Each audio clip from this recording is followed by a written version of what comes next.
আলাইকুম, রিভু পেটু ঘর থেকে আজকে আপনাদের জন্য নিয়ে এসেছি একটা ছোটো টিপস। নিয়ে এসেছি আজকে আলুর দম। এই আলুর দমটা মুড়ি, লুচি, ভাত সবের সাথে খাওয়া যায়, পরোটা সবের সাথে খাওয়া যায়। তো চলুন আমি কীভাবে তৈরি করছি সেটা আজকে আপনাদের সাথে শেয়ার করি।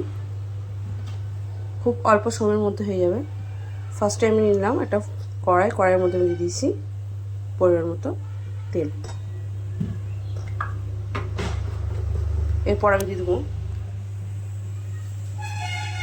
দুটো তেজপাতা, দিয়ে দেবো দুটো এলাচ, দিয়ে দেবো শুকনো লঙ্কা।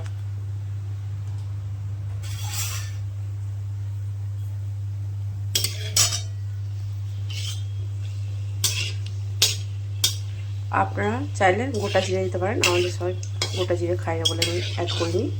তো আপনারা চাইলে একটু গোটা জিরে দিয়ে দিতে পারেন। এরপর কেটে রাখা কাঁচা পেঁয়াজ আমি দিয়ে দেবো।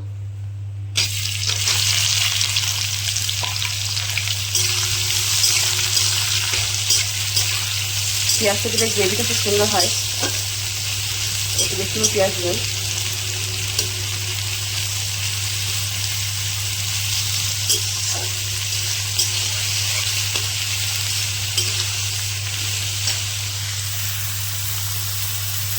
দিয়ে দেবো পরিমাণ মতো লবণ, যাতে পেঁয়াজটা তাড়াতাড়ি নরম হয়ে যায়।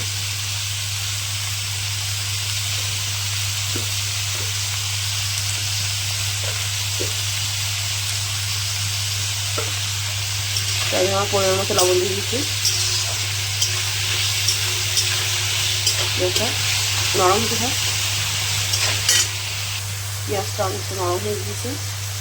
টমেটো আর কাঁচা লঙ্কা আমি অ্যাড করে নেব। ঝালটা আপনারা আপনাদের মতো দিয়ে দেবেন। আমরা একটু ঝাল খাই বলে একটু কাঁচা লঙ্কাটা দিয়েছি দিচ্ছি। আলুর দম একটু ঝাল ঝাল না হলে ভালো লাগে না।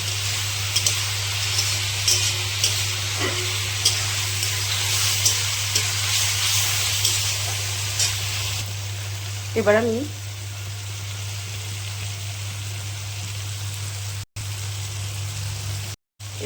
এর মধ্যে দিয়ে দেবো কিছুটা পরিমাণে আদা রসুন পেস্ট।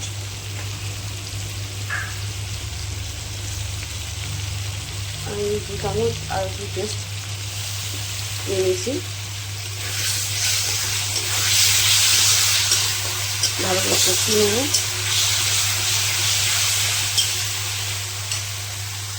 তার সঙ্গে আমি অ্যাড করবো কিছু মশলা, ঘরোয়া মশলা, লঙ্কা গুঁড়ো, জিরে গুঁড়ো, ধনে গুঁড়ো, হলুদ গুঁড়ো আর আছে গোলের গুঁড়ো। আমি মশলাটা দিয়ে ভালো করে মিশিয়ে নেব।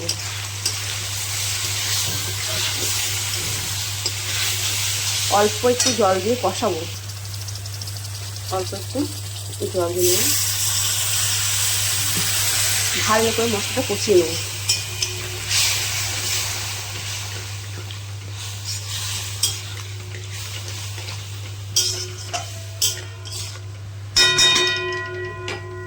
মশলাটা ভালো করে কষিয়ে নিতে হবে। মশলাটা দেখে কষানো হয়ে গেছে, কেমন তেল ছেড়েছে দেখুন।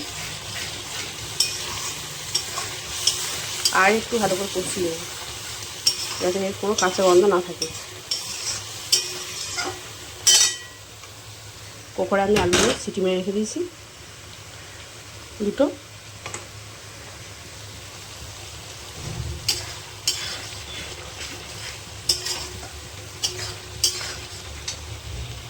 এর মধ্যে আমি সেদ্ধ করে রাখা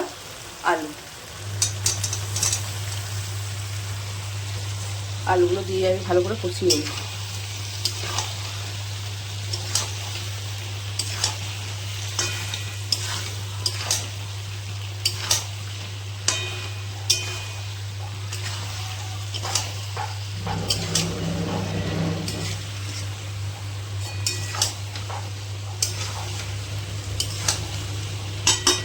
আমার ভিডিওগুলো আপনারা দেখুন, আশা করি আপনাদের ভালো লাগবে।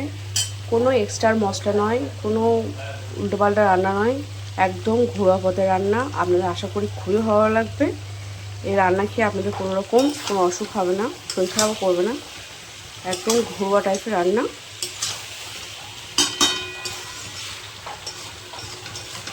আমাদের কোনো এক্সট্রা আলাদা অন্যরকম কোনো মশলা থাকে না। আমি যেটুকুই রান্না করি ঘরোয়া মশলা দিয়ে রান্না করি। আমার একটা স্পেশাল মশলা আছে যেটা আমি আপনার সাথে এখনও শেয়ার করে উঠতে পারিনি, আছে আপনারা কমেন্ট করে ইনবক্সে, আমার ইউটিউব ইনবক্সে গিয়ে দেখে নেবেন।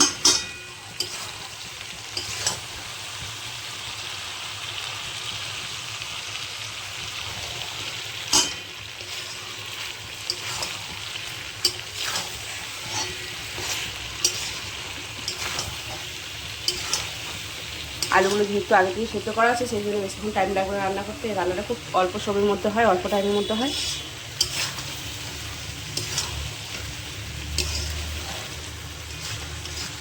এবার আমি ওপর থেকে একটু জল দিব।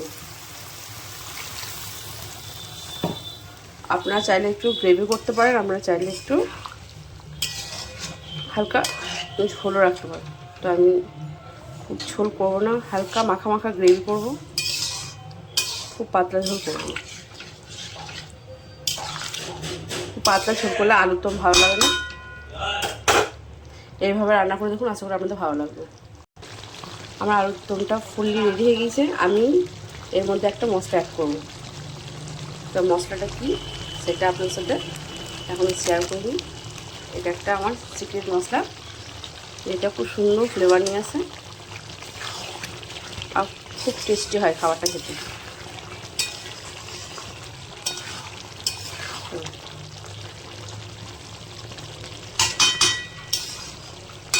আমি গ্রেভিটা এরকম করেছি, আপনারা চাইলে আর একটু গ্রেভিটা বাড়িয়ে নিতে পারবেন। তো চলুন আজকে ভিডিওটা এখানেই কমপ্লিট করছি, শেষ করছি। আমার ভিডিওটা আপনাদের কেমন লেগেছে অবশ্যই কমেন্ট করে জানাবেন, লাইক কমেন্টে শেয়ার করে দেবেন, চ্যানেলটা সাবস্ক্রাইব করতে ভুলবেন না ও শেয়ার করতে ভুলবেন না। আমার নতুন নতুন ভিডিও দেখার জন্য আপনারা আমাকে ফলো করুন। টাটা।